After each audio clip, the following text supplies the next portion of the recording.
a little while since I've been on here talking live or saying anything.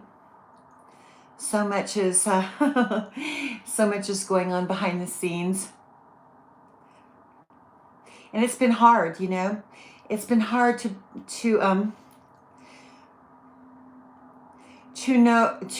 be able to express myself, in a way where I'm not crying or and it's not like I'm afraid to let my feelings show. I'm not afraid. I'm really not. Except that when you're being attacked by people, someone told me a couple of years ago when I was first realized that I was being attacked online, they said, "Don't cry because it makes them happy." And that was good. That was really good from a pride standpoint, right? Because you don't want to give your attackers the satisfaction of destroying you or breaking your heart, especially when they're people from your past, right? People that you actually know, and knowing that they want so badly to humiliate you. And that's what this was, a humiliation ritual. This whole thing was. And the illegal surveillance, everything they did, everything that was done to me was absolutely saturated in crime. And it was undeserved. They came after an innocent civilian. Now, when I say innocent, that means I'm innocent of crime. I'm not innocent as in stupid or childish. Yes, I might dress young. I might have a very young attitude, but I am very mature. In fact, I'm more mature than a lot of people that I've met, even close to my age or older. Just because I dress a certain way, or I present a certain way, or I like rock music, it doesn't, adults do like rock music. I don't know if you knew that, but most adults do like rock and roll music. It doesn't make me childish. Of course not. I'm not childish. I'm very mature. In fact, maturity has nothing to do with your age. It's what's in your mind. And everybody is so hell-bent on being young that they behave in a certain way because they think being younger is going to make them more desirable. But I'm at the point where, I probably agreed with that at some point, that who wants to start aging? Who wants to be a senior and to be called a senior? No, you don't. Nobody does, because when you're a senior, it's like your life is almost over, right? It's like, okay, well, we're young people. We want our time, right? But some people have lived a certain lifestyle, so maybe they're just finally, getting their dreams or whatever they want in their later years of life, and so. But really, there's adults out there that are acting more childish than their own children. Their own children that are working responsible jobs are out there being responsible. And their parents that aren't working anymore are freaking wacko. And they have to go so much into their teenage life again. They want to be a teenager. We're getting all of the surgeries, which I'm not against, okay? I'm not. I probably will get a few myself. But the point is that they act more irresponsible than their kids that are actually holding down decent jobs. And it just absolutely doesn't make any sense to me. I don't want to get older because, and I think another thing too is that when we start getting older, we recognize that, our mortality is like, it's like baking, you're baking your cake and it's like 2 minutes and it's done. 2 minutes and your life is done. Okay. And so nobody wants to be a senior because it implicates that, we're almost over. But I don't think that there is a particular time that is actually better than that time, because by this time, if you're smart, you recognize that you've learned a few things along the way. You've learned a lot. You don't have to, and I guess, and so in Hollywood, I guess, because, they're worried about aging because of their careers, but they take it too far, right? We know they take it too far. But I think that people, if there was something that I could change, it would be increasing the value of people in their twilight years, because, and you see it on YouTube a lot too.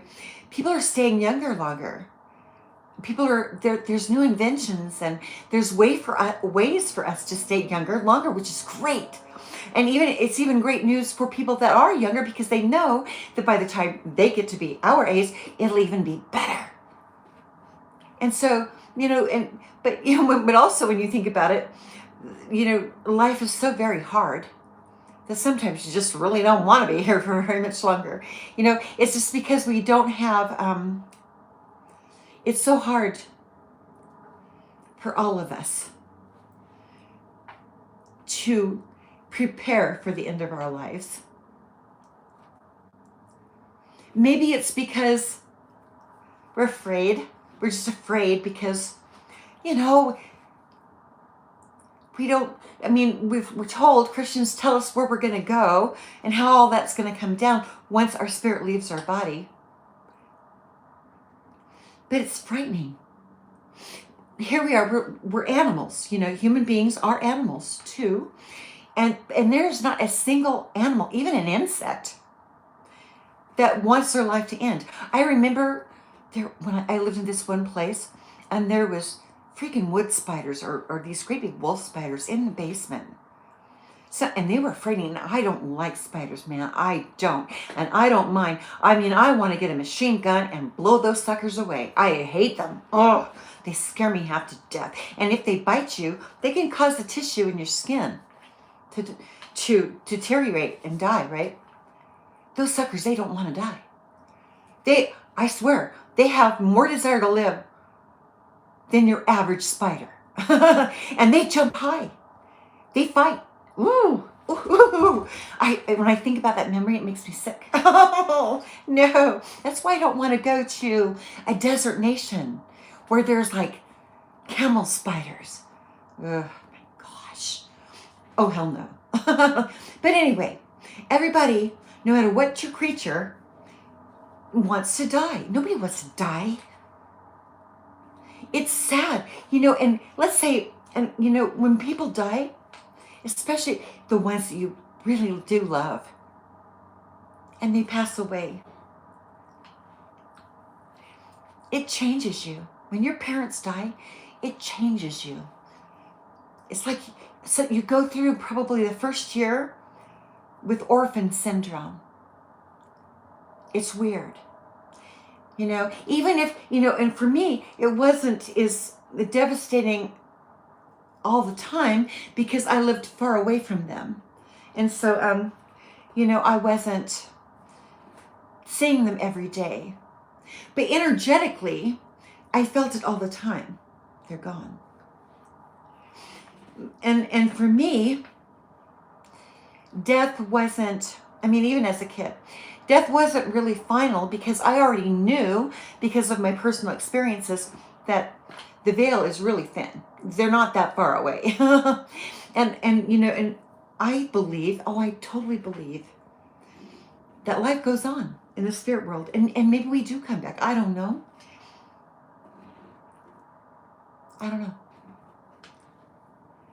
But it seems to me that they're very close by. I feel that they're very close by. And that they actually do care. Now, when Myrna died, I know she was frightened out, and her situation was strange too. She went to the doctor all the time. And still, they didn't know that she had a problem or toxins in her liver. And it was I don't really have sisters anymore, but when I did have sisters, okay, and please don't judge me for saying that, because right now I just feel like I really am actually an orphan. I really am. But to tell the story,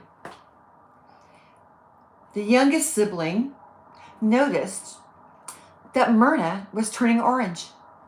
Her skin was orange, and she wasn't all the way there. And at that time, George was like in Pennsylvania, I think. He was working for the nuclear world. He was working for a company, I guess, that worked for OSHA. And so he wasn't, home all the time or anything. So she was in Aiken, South Carolina, living on Pine Log Road. And the youngest child noticed that she was turning really orange, and she was just loopy. She was sleepy, loopy. She wasn't able to, pay attention. And at that point, she was probably only barely 63. Just turned 63. And this was in 2002. It was right after the Twin Towers, and everybody was really kind of freaked out over that, and anthrax and all of that on the planes, and But even at the end, in her stupor, and I'm going to describe this for you. Please don't be offended.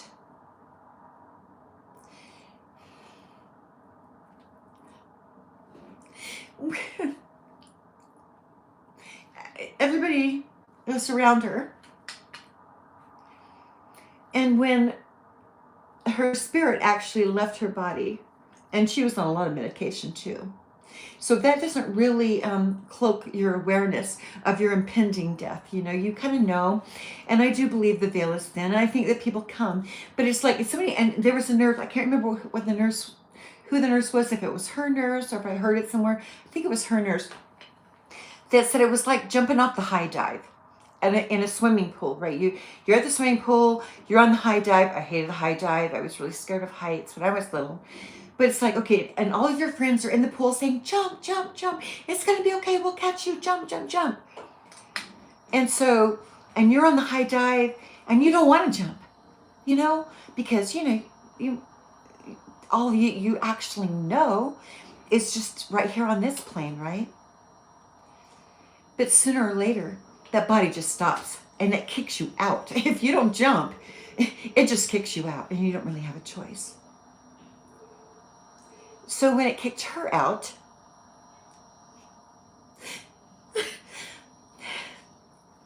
forgive me, it was like she took this deep breath, and her whole chest lifted up, and her spirit left her body. And it was actually that dramatic.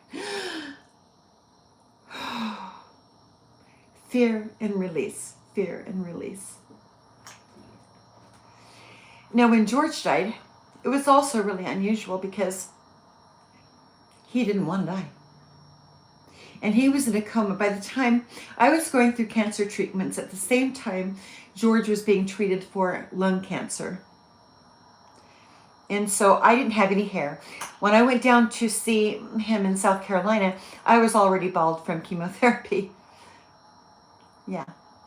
And I had to go back and finish. I had just finished the adriamycin. And then I had to go back and take and finish like five different treatments of Taxotere. That's what I was supposed to do. But when I got there, I was already emotionally and physically drained, and I know that people that have ever gone through these treatments or has ever gone through cancer, that's had to have these treatments, you would know the fear and how that fear and using the chemotherapy, losing your hair, and in my case, losing my breasts, is very traumatic for a woman. It's really traumatic for a woman. And so, it diminishes you.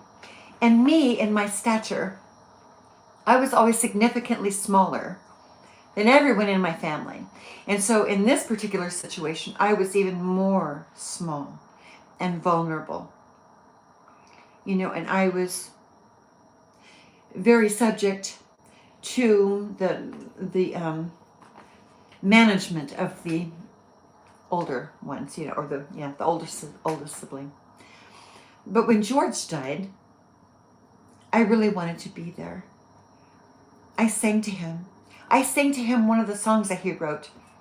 And one of my sisters was so mad. How dare you sing that song without the rest of us singing that to him? It was, I mean, I was dumb. I didn't even know why. I was just dumbfounded, just because I wanted to sing a beautiful song that my dad, that I thought was my dad, wrote, because it was the end of his life, and because I felt that separation coming. And it wasn't premeditated. I wasn't trying to hurt anybody's feelings. But see, that is the exact mentality that I had been enduring with these people forever. And it wasn't personal. I wasn't trying to step on anybody's toes. But they made it personal, and it really wasn't. And so I was staying at the next door neighbor's house, because the house, there was not enough places to sleep. And so I was staying with Mrs. Herring, who was the house next to us, who was there when we were all growing up.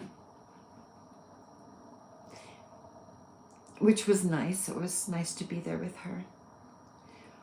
But I'd asked my eldest sibling to make sure that I was called if his time was coming. I wanted to be there.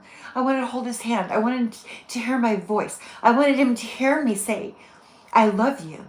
We'll miss you. Something. But she didn't let me know. So I couldn't be there when his spirit left his body. But George was stubborn too.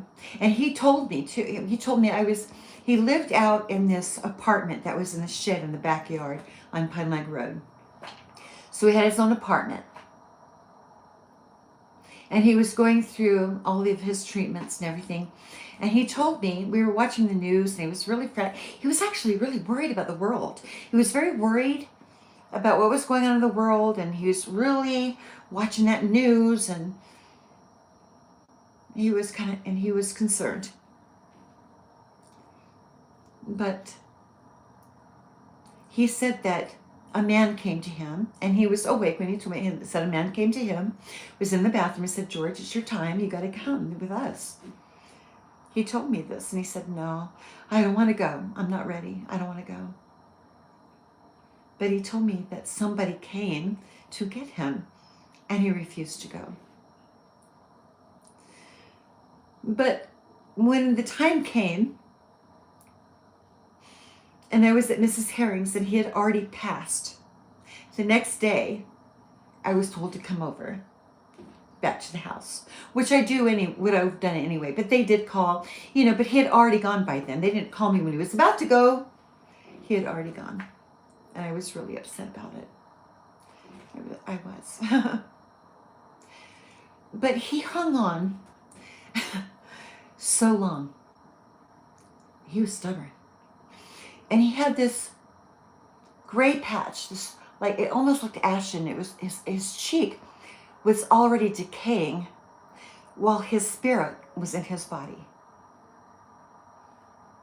They had to use tons of makeup to hide that decay because he hung on and he didn't want to go. And somebody like that when I would look at him and talk to him, his eyes would flutter. He wouldn't look at me straight in the eyes.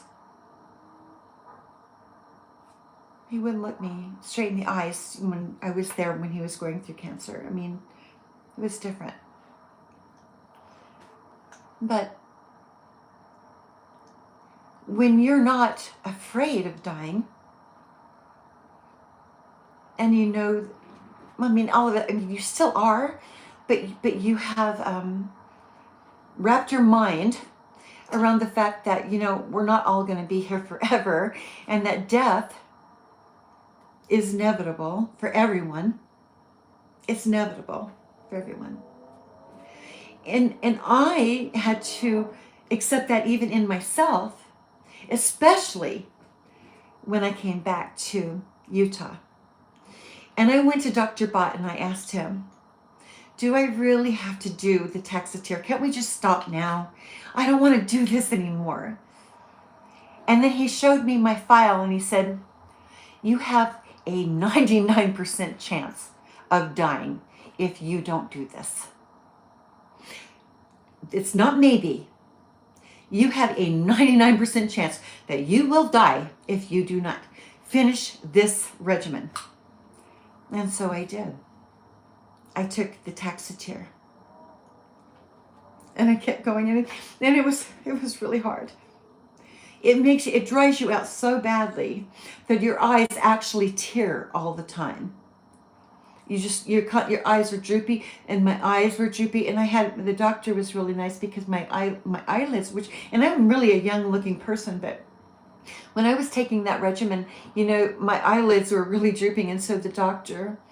Riddle, he lifted my eyelids so that, because it was just, my eyes were going nuts on that regimen. And it was the journey through breast cancer for me was really tough. And everybody was at work, and it was nobody's fault. It's just that you have to go through a lot of things in this life all by yourself anyway. And it was really hard. And a lot of really hard things happened to me with my family during that process. So made it really, really brutally clear that they didn't give a shit about me. They didn't. I was a burden. I was in the way. I was walking on broken glass the whole time that I was living with my brother, because it got to the point where, I was having reconstructive surgeries. And so it was and I really was having a surgery every 3 months. They couldn't put you under anesthesia more than that. And so they have to wait for a 3-month period of time. But every moment that I was there, they made it uncomfortable. His wife, in particular, made it extremely uncomfortable. My sister was cold. I would call her and complain how I was being treated. Didn't matter.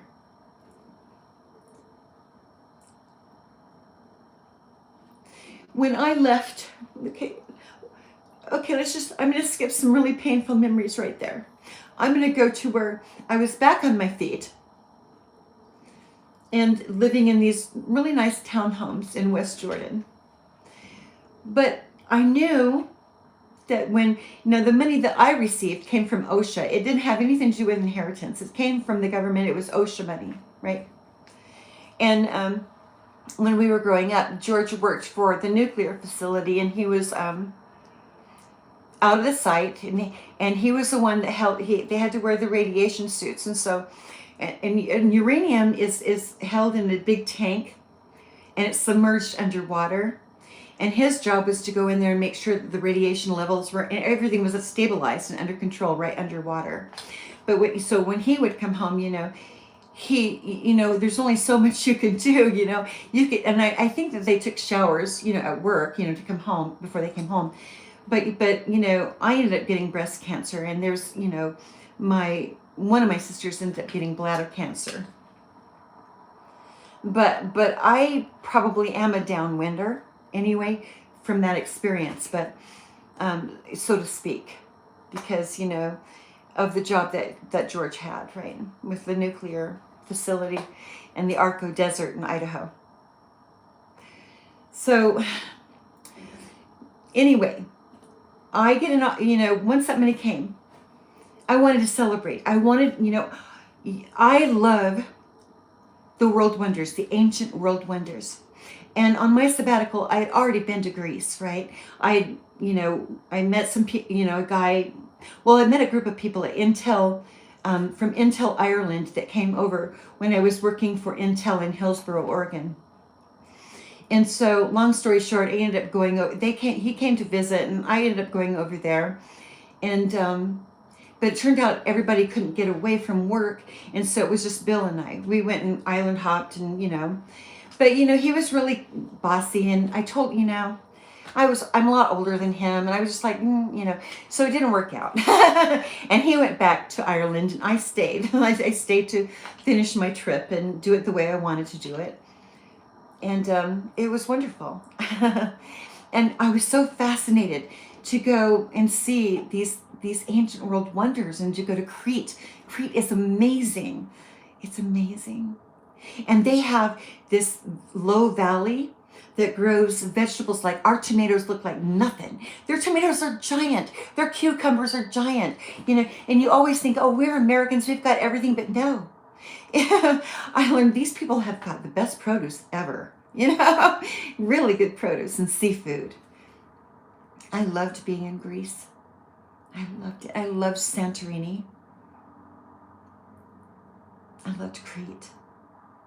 I had a scary experience too, but maybe I'll save that for another time. But it was just a really awesome experience. And so later on, when I was going through cancer, or it was after, I think, was it before or after? I can't remember. Maybe it was before I knew I had cancer. I had left Springville because both my sons served in LDS mission. So I left Springville because it was too expensive, and I moved to Provo.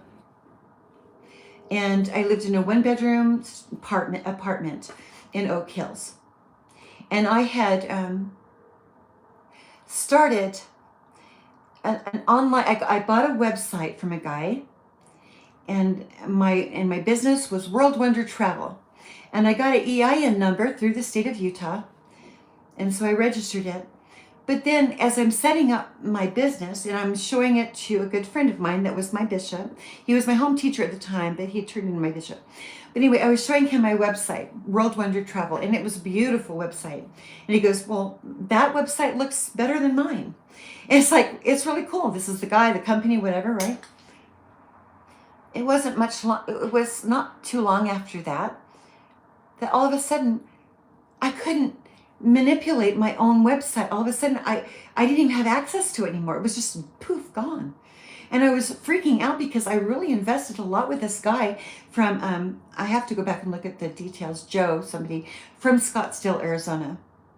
And so, and I had really put a lot into this and wanted to make that business work. And I was going to sell, travel items and things on my site, and evolve to where maybe I could offer, more travel, discounts through my website. That was the goal.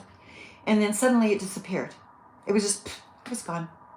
And so there was a guy in our ward that was, an attorney. And I told him what was going on. I gave him $1,000. And then he comes back and tells me, we tried to serve the guy, but he keeps running. We can't find him.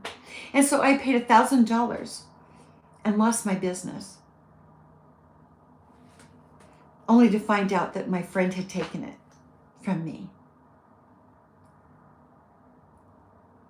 I've had a lot of loss in my life. I've had a lot of loss. It seems like everything I ever tried to do was somehow squelched, somehow interfered with.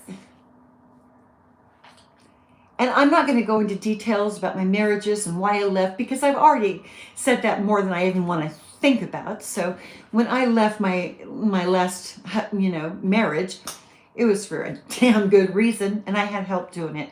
I don't regret it. Nope, I sure don't. It was the right thing to do. It was the right thing to do. But everything that's been happening to me in this targeting, not understanding why everything has come down the way that it has,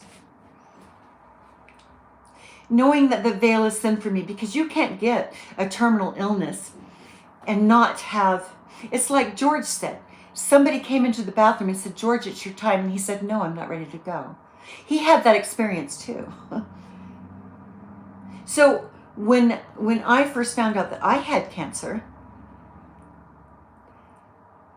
they couldn't do the biopsy because I'd taken Excedrin and it had caffeine in it. So they said it would bleed too much, so they made me come back. So during that time, I went home and I was pacing, man, because I had this, it was probably about this big. It was in my left breast. So, and it's really interesting how I even went to my doctor about it in the first place because I had a sore throat. I don't know if you can see it, but I've got a scar on my neck right here because I had an earache. And I worked for Food and Care Coalition. We were about to go have, Bowls for Humanity, which is a big deal with them. And I just had this pain in my, this kind of like a nerve pain that was shocking my ear. So I go to the doctor and he goes, well, your ear's fine. I'm going like, well, I've got this shocking thing going on in my, in my ear. But he, and then, but that's why I went to the doctor. But for several months, okay, because I went to South Carolina, I came, and this was before I knew I had cancer. And then later on, I went back after I was in treatment when my dad was in treatment. My dad was in treatment before the first time. And then I went back again before his death. So anyway, where was I? Oh, I had moved into the apartment. The boys were gone. And every time, and I'm single, almost every time I'd go into the bathroom and I'd get in the shower and get out, someone was telling me, I saw the lump, you need to go get that checked. Somebody was telling me, you got to go get that checked. But it happened almost every single day. And when I was in South Carolina before, I knew I had cancer. My ex-husband, my first husband, Dale's mother, died of breast cancer. And I saw her about a week before she died. It was really nice to see her. It was really sad. And so when I went back home, I didn't know yet, but it was almost like every day someone said, you need to get that checked. And so fast forward, this has been happening. But then we had Bowls for Humanity and I was getting this earache. And so I go to the doctor to find out what's going on in my ear. And he goes, your ear's fine. I'm like, I'm getting this, something is really bothering me right here. I thought my glands or something were getting infected. Anyway, the doctor leaves, right? You don't have an earache. He leaves. And then I hear loud and clear, go get the doctor, show him your lump. I mean, it was like they were yelling. This was not the Holy Spirit. I'm here to tell you. Somebody was yelling at me to go get that doctor and show him that lump. In fact, it was so loud that I said, okay. And I did. And he came back in and he saw the lump and his eyes got as big as saucers. He goes, you need to get a mammogram today. And so I did. I had taken Excedrin. They couldn't do it that day. So I had to go home. And I'm pacing, man. I'm pacing. And I've had a lot of people in my life that died young, okay? I can think of cousins and Myrna and, George was still alive at that point. And so, and here I am, and I get on Mayo Clinic and I'm like, showing my little symptoms, like, does it look like a grapefruit? Does it, what does it look like, And so I'm looking at Mayo Clinic and I start pacing, man. I'm frightened because I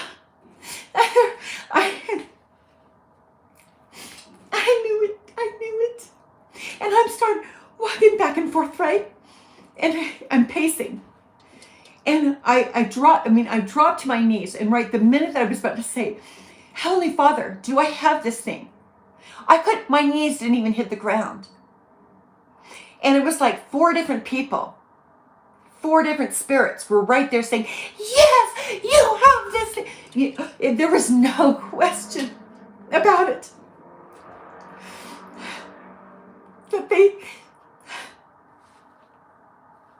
So fast forward. I go back to, the doctor, at the hospital did the mammogram for them to get a biopsy, right? And I brought my visiting teacher, Debbie. She was with me.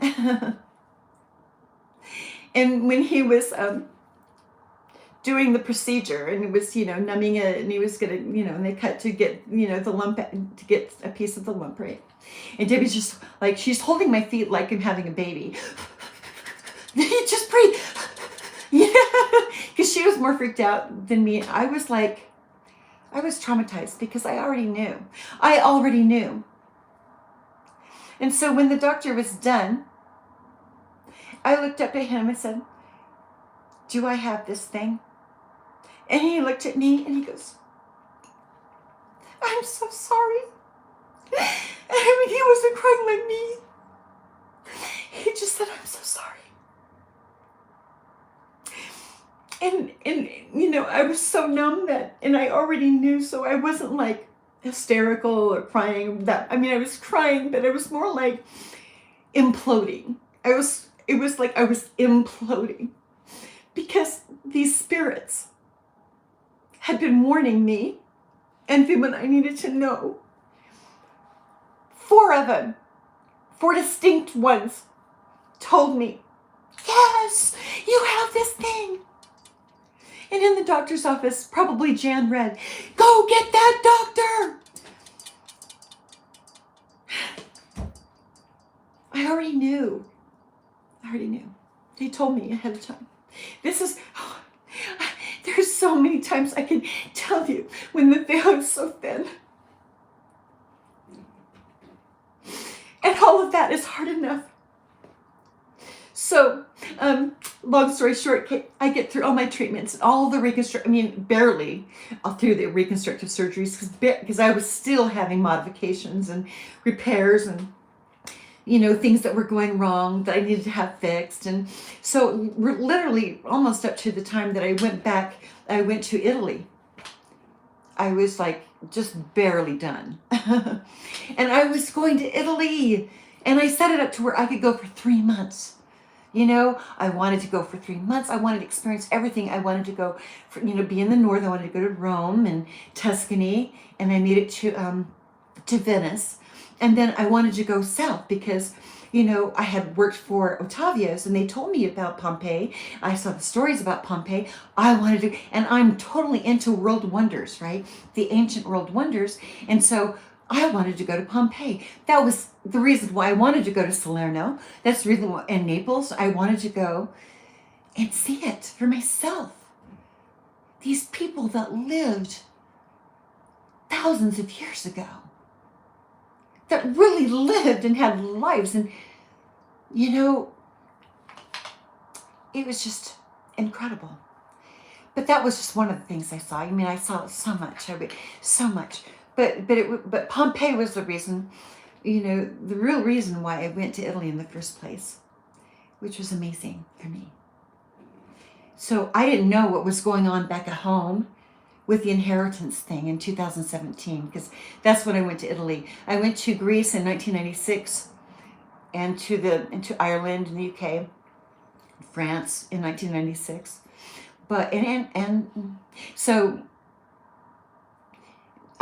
And it was 2017 when I went to Italy to celebrate being cancer-free. Babies, I'm done. I'm all done. I'm a warrior. I'm a survivor. And it wasn't. 9 months later, I go in and talk to J. Cordell Bott. He is a renowned hematologist, cancer doctor. And he sends me to go get some tests. But for whatever weird reason, the only test that really picked up the spots that are on my pelvis and my spine was only picked up by the CAT scan. My blood work looked good, but just to be on the safe side, they had me do, the PET and the CAT scans and all that again. And they definitely did find spots on my pelvis. There's one that's like 2 centimeters and one that's was about the size of a dime. And then I had slurs through my spine. That's not a joke. That really happened. And they, of course, people were saying that I lied about that because I'm still alive and I'm supposed to be dead now. I don't know if you knew that. I'm supposed to be dead now. And I was given a 3 to 5 year sentence.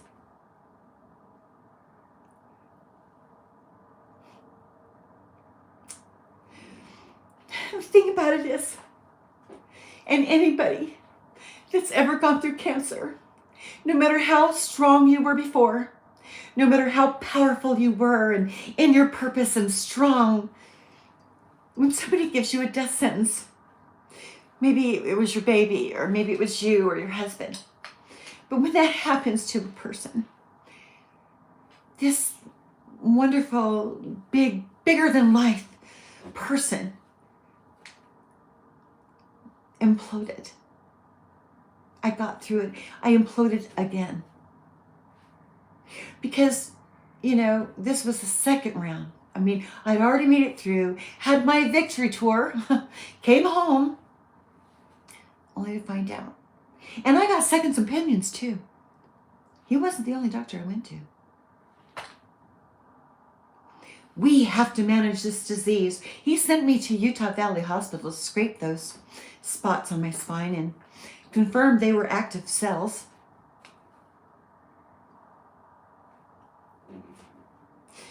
But the only thing that really brought me any joy was singing. I wanted to sing. I'm a singer and I'm really good at it. I'm really good. And of course my siblings know that. I'm really good at it. And I'm a professional singer. I have experience. And I love singing for an audience. I'm not shy. I'm not a shy person. But that disease and that diagnosis would diminish anyone's feelings. That everything that you knew that you were supposed to do in your life is going to be over in 3 to 5 years. So I ask you, if you only have 3 to 5 years left to live, what do you really want to do? Yes, I love ancient world wonders and I want to travel. Traveling is just mind expanding because you can see and feel the spirits that lived in these places and how our world is what it is today because of them. The food that we eat, the mathematics, the space, everything started in Greece and China. It's fascinating to wrap your mind around that. But that's not my only interest. I am a really damn good singer, performer, songwriter. And when you get, I had to go to work. I had to raise kids. So I couldn't exactly truly experience these, do my thing because I felt like I had babies to take care of. But when I was in Oregon, I would sing at weddings. I'd make a few bucks here and there by being a wedding singer. That was really it. And I did get my tape done, my demo tape done. And when I let George listen to it back then when I was living in Oregon, I had George listen to it. Don't show that to Victoria. It'll just upset her. It's like, what? Why? She's amazing. Why would that bother her? It just was really, there was never a moment. Oh, there's so many things I can tell you. There was never a moment where I wasn't diminished in some way from them. Why can't I even share something with my own sister? That's weird. There's so many things that happened to me. Fast forward right now with this targeting and having that diagnosis. And having the courage to trust the people that I actually loved that I had met from the start. I loved them. I loved Harley. I loved him. Odysseus, oh man, almost from the moment I saw him, it was like it clicked, and he is good. He is really good. And her voices blended really well. But there was a connection there. There was. I'm not going to deny it. I don't feel that way anymore because he's not who I thought. He tricked me. He went with people that tricked me. And I learned that they sent him toward me to do that on purpose. So why should I feel bad about that? I don't. I did my best. I was loving, kind, but he wasn't loving and kind with me. He betrayed me in a really monstrous, evil way. And so, no, I really, whatever feelings I had, I truly do not feel them anymore. I promise you that's true. You played your role. This movie for you is done in my life. Okay? I just want you to know you betrayed me severely. It isn't my fault that my feelings went away. It's not my fault. All right? And you came, from what I understand, to this community to confuse them about me. You played your role with my ex-husband and some other people. There's just nothing left. It's like a vacuum came in and sucked it out. Marcella actually did come to me and tell me, why do you have feelings for that person? I don't know. That's what she did. She came to me, and she's come to me before. She's already passed away. And she asked me, and maybe if you are stuck on a guy or a girl out there and you don't know why, and you know they're not good for you, listen to what Marcella said to me. She goes, why do you love that person? What is he doing for you? He's doing nothing but hurt you. What is he doing for you? Nothing. And that was it. She broke the spell. I didn't feel it anymore. You're right. He's a monster. He's a freaking monster. Thank you. And she broke, and it really was people that had already crossed the veil that broke and shattered that illusion, because it was a setup. You know, at that point, nobody told me, fake adopted or not, nobody told me I was adopted.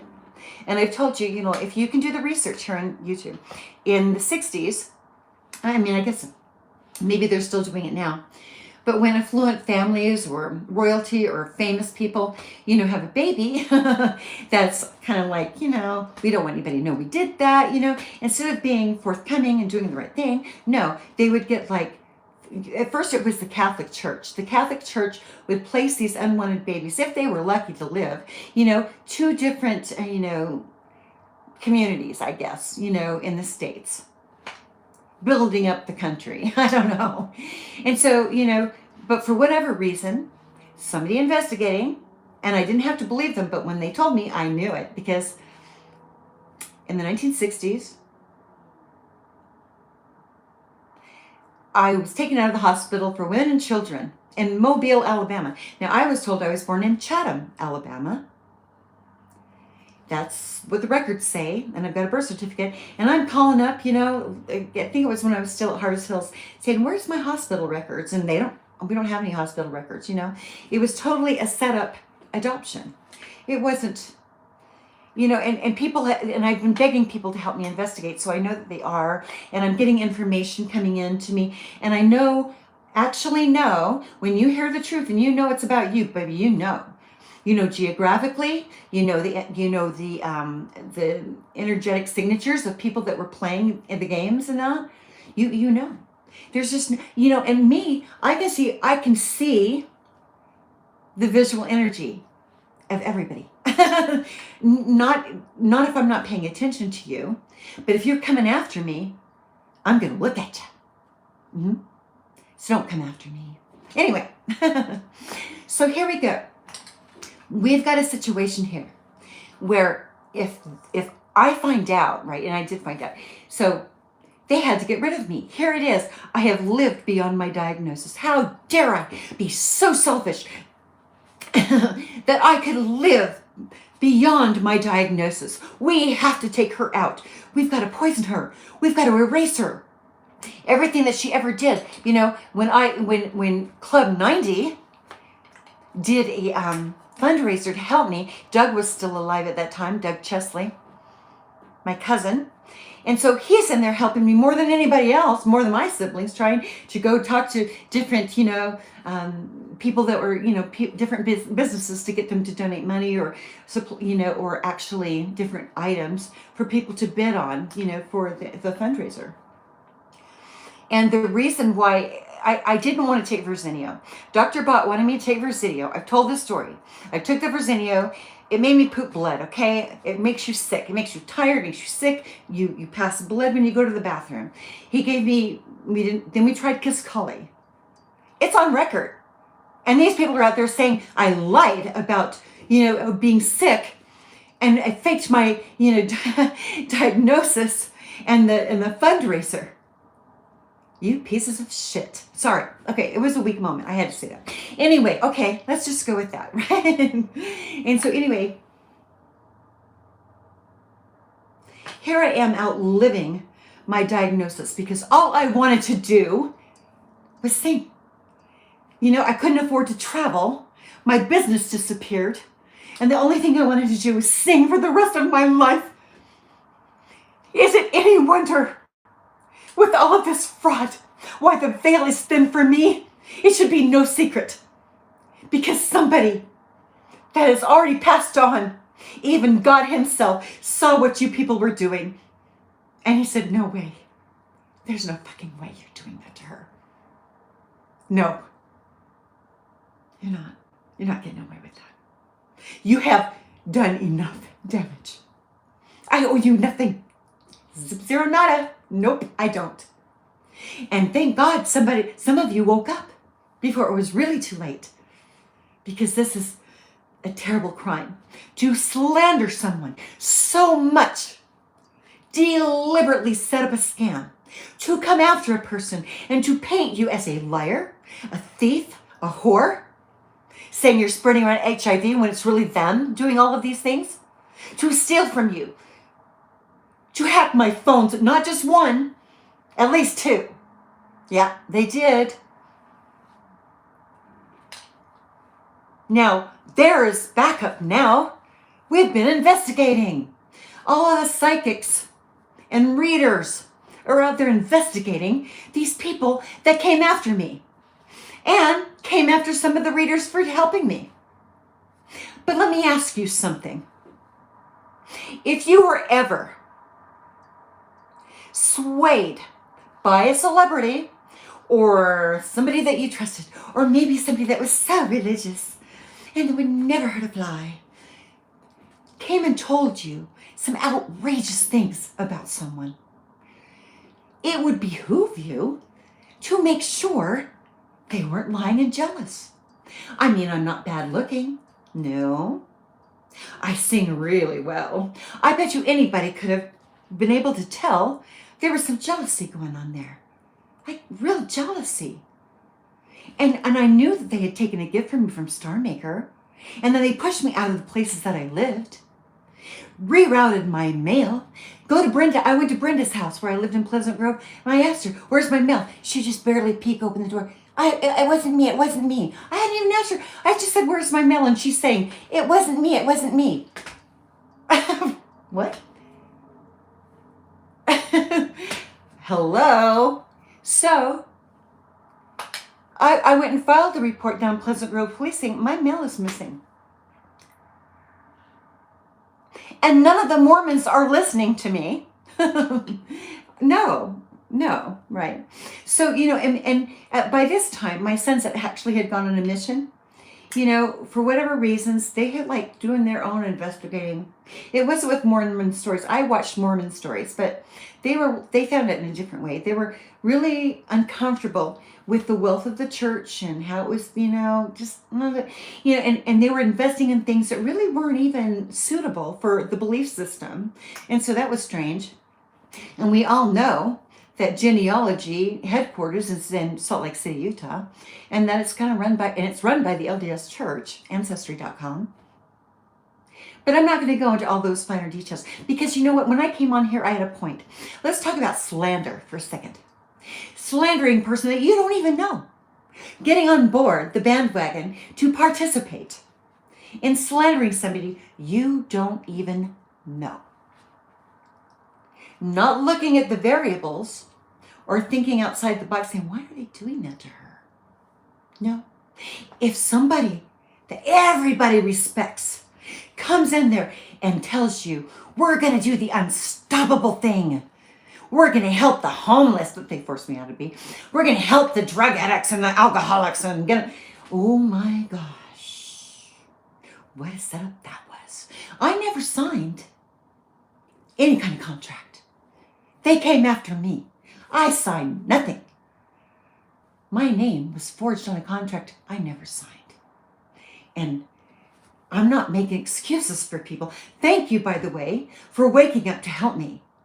You're going to get kudos, believe me, if you stay out of prison. If you didn't go so far to set yourself up, great.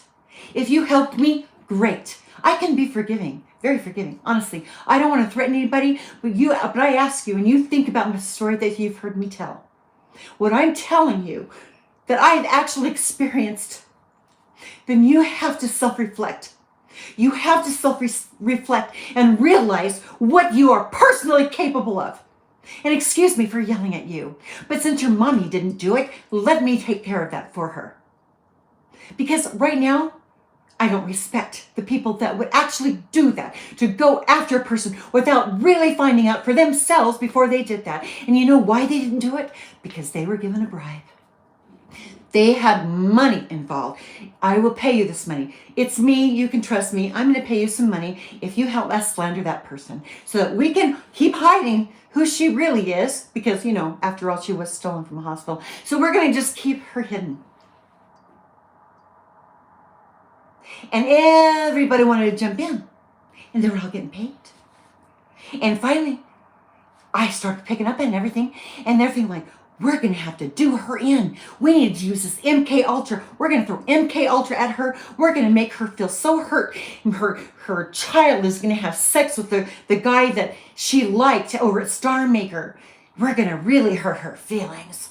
Yeah, we're going to get her. We're going to go after the family. You know, we're going to go tell the family. Oh, no, they didn't go after the family. They actually worked with the family because the family had already been stealing from me my whole life, right? And so they worked with Star Maker in California to come after me because nobody wants to find out who I really am. I can't wait to find out. No, really. Quiver your timbers. Anyway, there's a little exercise, so that we all learn our lessons clearly. Okay, I want us all to learn our lessons about judging people without getting the facts, right? Okay, now I understand that there's really some innocent people. Do you know why they're innocent? Because you've got federal fucking agents coming around telling you who somebody is. The plot is thick, okay?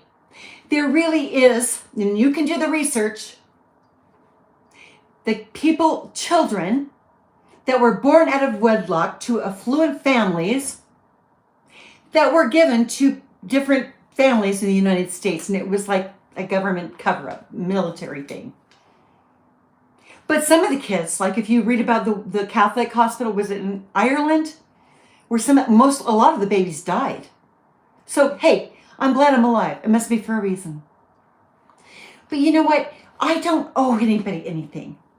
And if you figured it out and you woke up, hallelujah.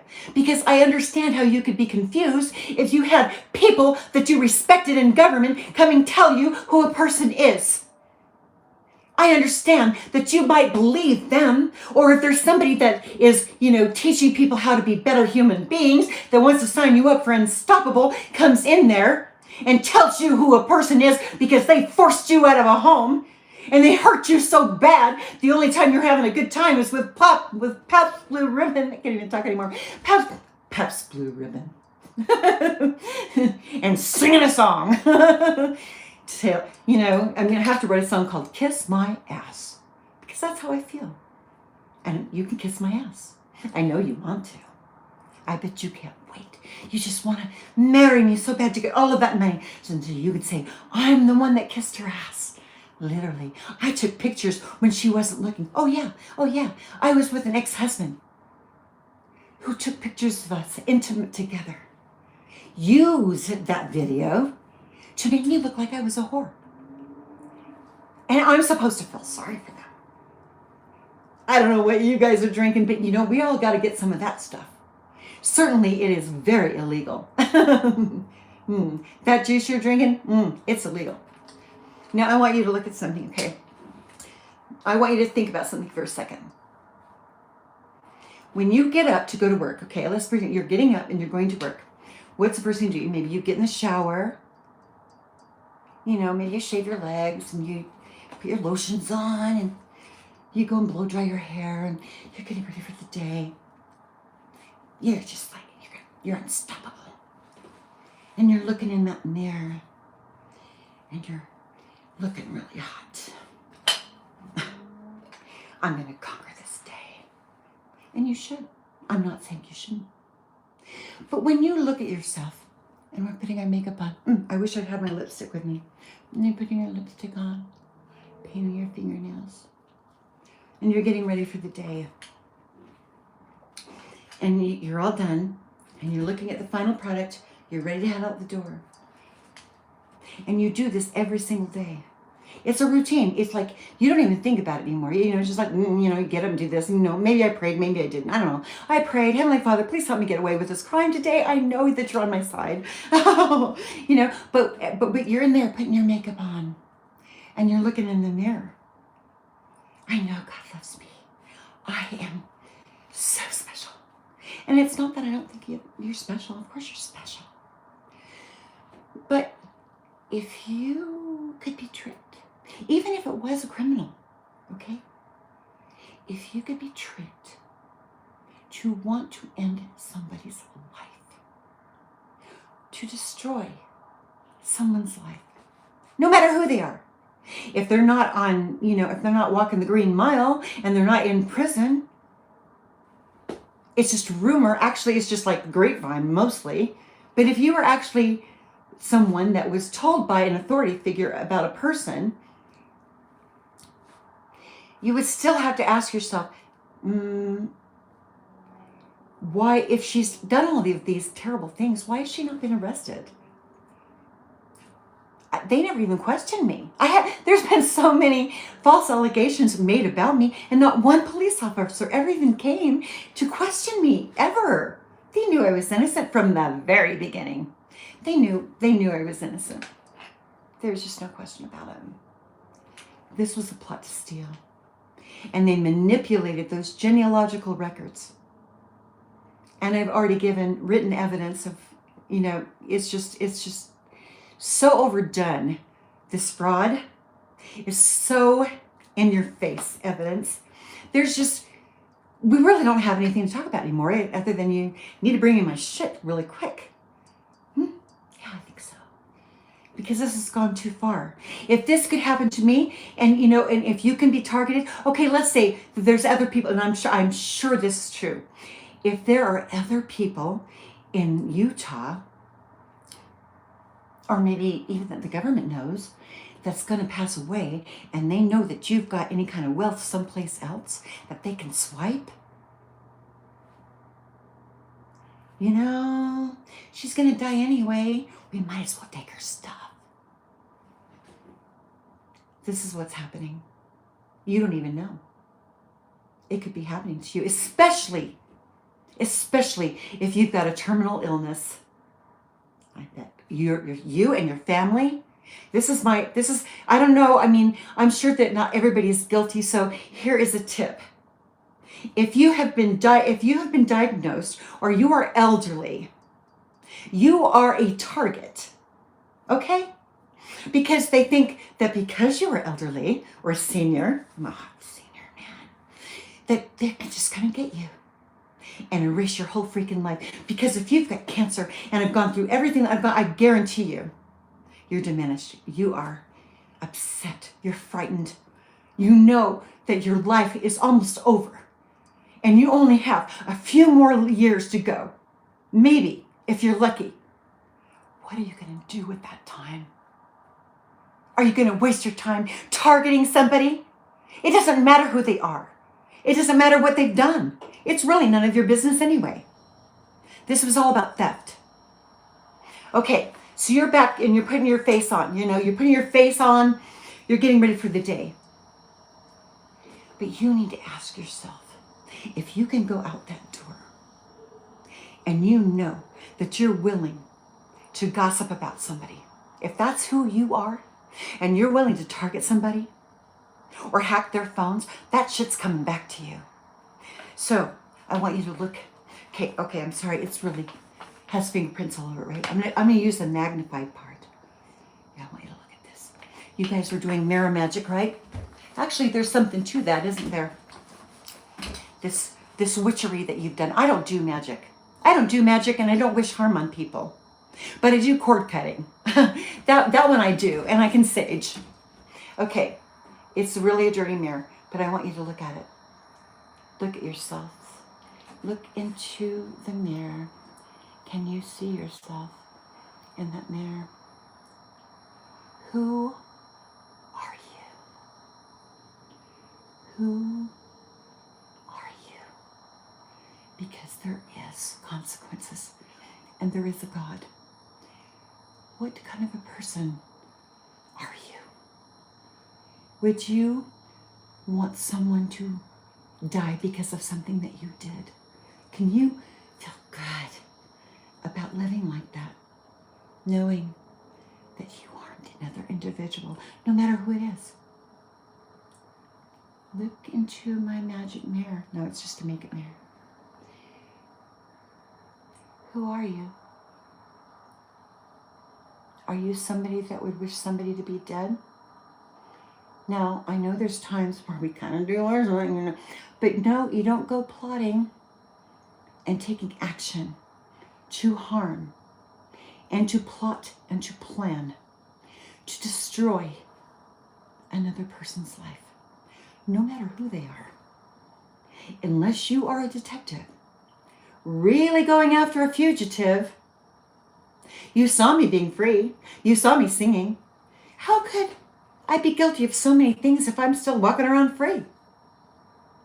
I gotta ask you, who are you to take the life and the identity of anyone else? If you don't like who you are, fix it. But don't steal somebody's identity. Because it's cursed. For you, it's cursed. If you steal someone's identity and their inheritance and their investments, you might think, oh, well, this is a joyride. Joyride, we won, she lost, right? We stole all our stuff. But you, and I've said this before, you walk around with all the evil muck in your soul.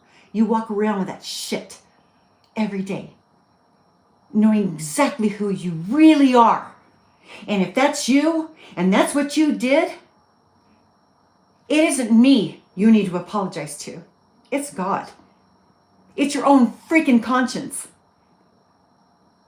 I don't have to raise adults to know that what I'm telling you is true and correct. You need to grow up and be responsible citizens in this country before somebody snatches that country right up under your arrogant asses and you're not paying attention because you're listening to thugs. This is serious. This administration came after me. And they could do it to you. Be very careful. I voted for this man. I thought he was going to make America great. I asked him for help when Star Maker came after me, when my family was coming after me. I asked him, I begged Homeland Security to help me. And this is your responsibility, not mine, to make you do your jobs. Be very careful. From now on, we need to make really sure who it is that we are electing in these offices, because our lives depend upon it. Individually, they depend upon it. And I do say this to you, in the name of Jesus Christ, or the Most High God, how you understand him. Amen.